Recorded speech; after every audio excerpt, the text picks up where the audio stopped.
Yo guys, what's up? Just like I promised, here I am for the second part of my top 10 video game rarities from my collection. There are only 5 spots left, and I have included some honorable mentions in this video, so let's just cut to the chase. Number 5. For number 5 we have the Ghost Hunter press kit for the PlayStation 2, and this press kit is really creepy. It comes with a doll that was fully customized, that it has its legs and arms all tied up, it has blood stains, it has some burn marks, her head is broken and her eyes were removed, so it's very scary. But at the same time it's also very unique, because each one of these press kits comes with a different vintage doll that was customized differently. Number 4. And my number 4 is the Resident Evil 2 Special Edition.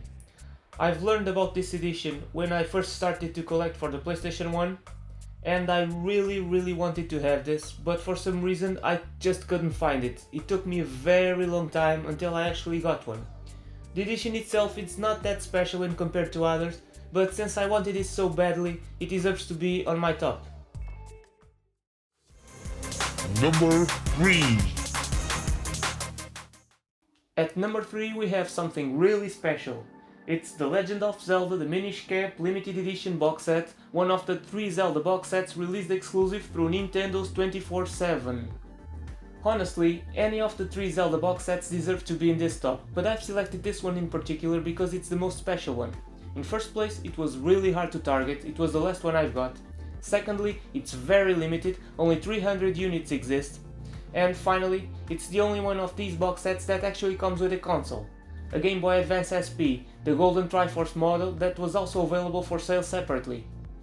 Honestly speaking, having this limited edition box set in my collection is like a collector's dreams, especially because it comes from one of the most popular video game series ever. I don't even know how I have all the 3 box sets in my collection. Sometimes I find it hard to believe that I have them all. I guess that when you try really hard, good things can happen. So just don't give up if you want to find something for your collection, really. Number 2.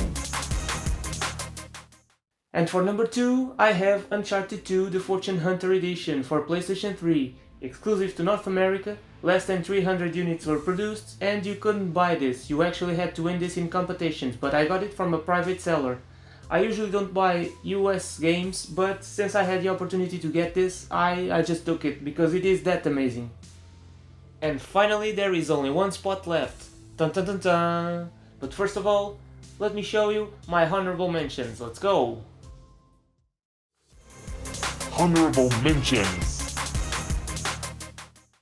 PlayStation 1 and 2 were really big in Europe, and there are many interesting things to collect for those 2 systems.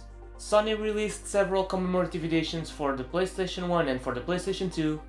I've shown you one of them, which was the Hardware Online Arena on my top. This is to celebrate the production of 150 million discs, but there are others, such as the Getaway to celebrate the production of 100 million discs, and a special edition for Tekken 4 to celebrate the tournament in the UK back in 2003. The PlayStation 1 also has a bunch of commemorative editions, such as the Tekken 2 Gold Disc to celebrate the production of 10 million discs, the Rapid Racer Gold Disc for the 50 million discs, the Gran Turismo Limited Edition for 100 million discs, and finally the commemorative disc for the Stuff Conference in Greece back in 1998. And there are probably more, but these are the only ones I got and the only ones I've ever heard of. The Fear 2 Project Origin press kit for the Xbox 360 is very similar to the Ghost Hunter press kit that I've shown on my top. However, this one comes in a wooden box and has a ghostly doll instead of a creepy doll.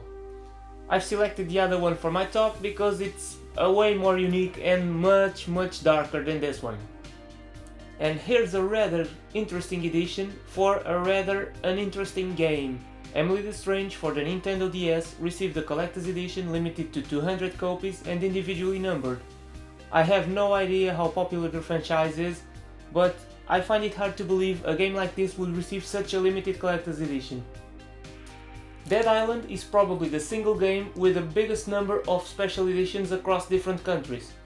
The Austrian Treasure Edition is probably the most special one of all, as it was exclusive to a single store and less than 300 units were produced.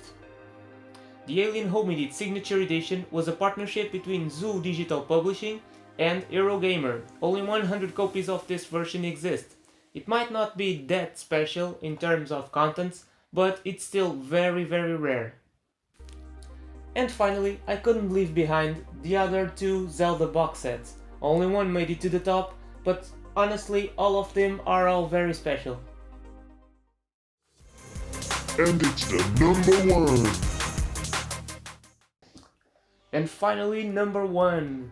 And yes, this one is very special. It might look just a simplistic wooden box, but it's actually an edition for Ratchet & Clank Tools of Destruction. I'm not really sure if this is a press kit, I believe it is, but it's just amazing. This is like a time capsule. It has a lot of interesting items inside. I had a lot of fun exploring this one, even made an unboxing video. And it's so creative and unique. It's the only one I have ever found for sale, so I believe it's something that's incredibly rare. Even if it's not that rare, it's still very impressive. And this is it, the top 10 is finally finished. I had a lot of fun doing this video, I hope to do more in the future, so stay tuned. See you next time, guys!